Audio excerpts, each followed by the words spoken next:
So this right here is $10,000. And in this video, I want to give an in-depth analysis of the 5 ways in which you can invest this $10,000. We're gonna be talking about topics ranging from the risk profiles. We're gonna talk about investments that are ultra low risk to high risk, the rate of return, how much return you can expect to make in each of these investments, who these investments are good for, and most importantly, how much money can I expect to make over the next 30 years if I take this $10,000 and invest in it. Earlier this year, I posted one of my most popular videos to date, which is the smartest route to $10,000 a month. And in the video, I walked through step by step how to go from $0 to $10,000 a month utilizing a service-based business, what I consider to be the most reliable and effective way of making that $10,000 a month. If you have not seen that video yet, be sure to watch that after this video.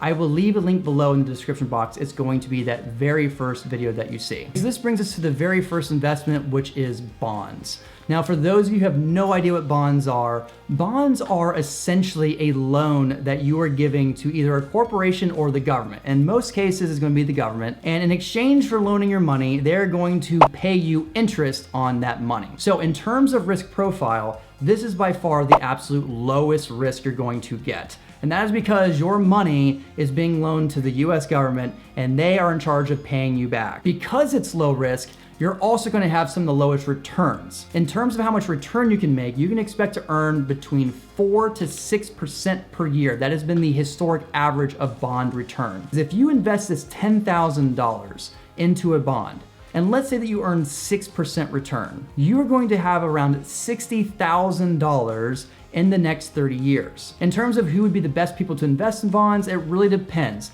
If you're someone who has really low risk tolerance, you don't want to have to think about possibly losing your money, this could be a really good option for you. It could also be a really good option for people who are a lot older in age getting ready for retirement, because if you've already accumulated a lot of wealth and you're not so worried about magnifying your wealth, but you want to preserve and protect your money, bonds can be a really great way of doing so while trying to keep up decently with inflation so you don't lose your purchasing power. Overall, bonds are a very simple, tried and true way. They do not take much work and they are very low risk. You don't have to worry about losing your money when you invest in bonds. Now, this brings us to the next investment, which is going to be index funds. Index funds are probably one of the best investments you can make if you want a little bit higher return and you're okay with stomaching a little bit more risk, but you still don't want to go into that high risk category. And in fact, Warren Buffett, who's one of the greatest investors of all time, highly advocates that every single person just invests in an index fund. Now, what is an index fund? For those of you who do not know, an index fund is essentially a group of stocks all put together in one individual fund. Another way of looking at it is like a basket of fruit. You could go to the grocery store and buy a pack of apples, a pack of oranges,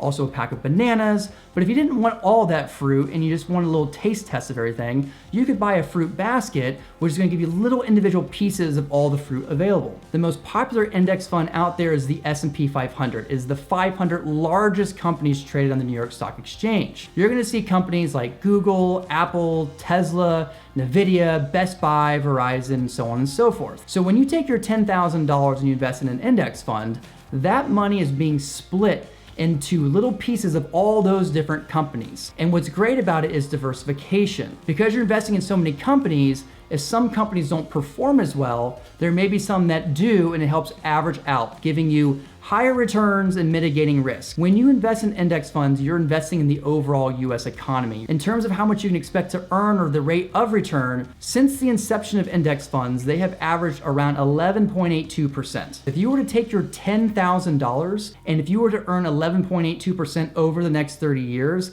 that is just over $340,000. So that's a lot more than the bonds we just talked about. But remember, you have a little more risk. There have been periods where the index fund has dropped upwards of 20% or more for a period of time. But the reason why I still consider this a low to moderate risk investment is because even though there are short periods where index funds have dropped, if you take a zoom out and you look at the history of index funds, even though there have been periods of it going down, over the long period, it always goes up. And that's why this is a great investment for all types of people.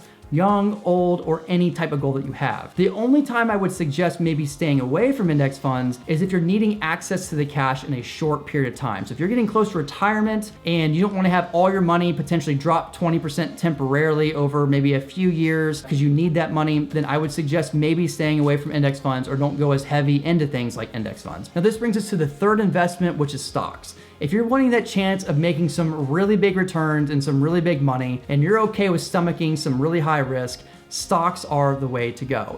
There is no faster way of potentially building wealth than in stocks. The reason I say this is a medium to high risk investment is because you could essentially make really big money, but you also have the chance of losing a ton of money. There have been companies that have lost over 90% of its value over the last couple years. Or you could invest in a company like Tesla during the inception, and for every dollar that you invested had over $200 return. If I had to put an average, most people can expect to earn between 8 to 12%. Let's say that you managed to earn a 12% return on your investment. If you were to take your $10,000 and invest it and earn a 12% return on average over 30 years, you would have just shy of $360,000. Word to the wise though, they did a really large study and found that over a 15-year period, only 4 to 6% of individual stock pickers are actually able to beat index funds over that period of time. So while you will hear stories about people who turned, $1,000 into $10 million, over a 15-year period, you only have a 4 to 6% chance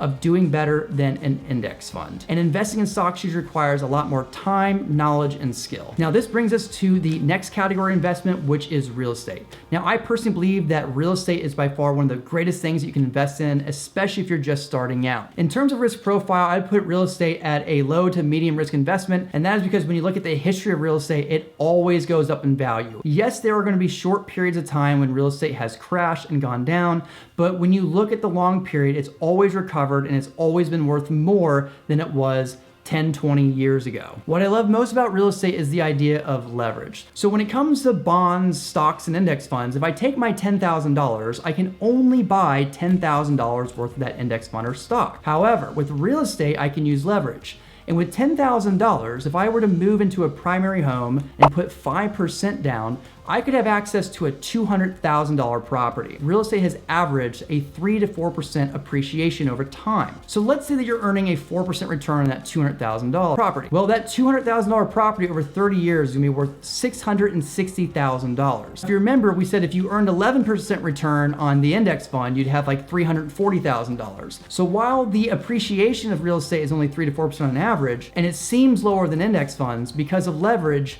you're still making almost double the amount of money. And this is why I love real estate. Instead of earning 11% return and making $340,000, you can earn a 4% appreciation, but turn your $10,000 into $660,000 with a paid off home. So in my personal opinion, if you are just starting out and you've got $10,000, I think everybody should be investing in real estate. It's one of the highest rate of returns that you're going to find with keeping fairly low risk. So this brings us to the very last investment, and this one may surprise you, and that is investing in yourself or investing in a skill set. So up until this point, we've been talking about taking your $10,000 and investing in assets, things like bonds, stocks, real estate, and stuff like that. However, if you're not making at least $10,000 a month or more, instead of worrying about putting your money into assets, trying to save a few $100s here or there, take your one $10,000 investment, putting into an asset, I would take that money and invest it into a high ticket skill set that I could learn. For just a few $1,000s, you could get a fitness or health certification and coach people on how to get fit. And if you look online, in-person fitness trainers can charge anywhere from $50 to $100 plus per hour. Now, my first year as a fitness coach, I was able to make 6 figures, and it was what allowed me to go from $30,000 a year to over $10,000 a month. So if you look at it this way, I was making $60,000 a year more. I could take that $60,000, that excess money, and invest it into those asset classes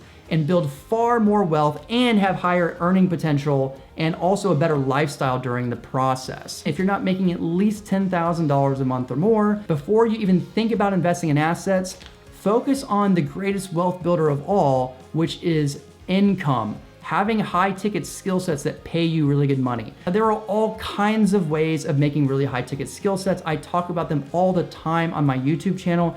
Be sure to check out some of my other videos where I discuss all the different types of businesses and skills that could earn you really high income. I'll leave some links below in the description box. Those are 5 ways in which you could invest. the $10,000 to earn really big money in the future and start building wealth. If this video gave you some value, please be sure to smash that like button, hit the subscribe button, little notification bell, and let's get out there and let's build that dream.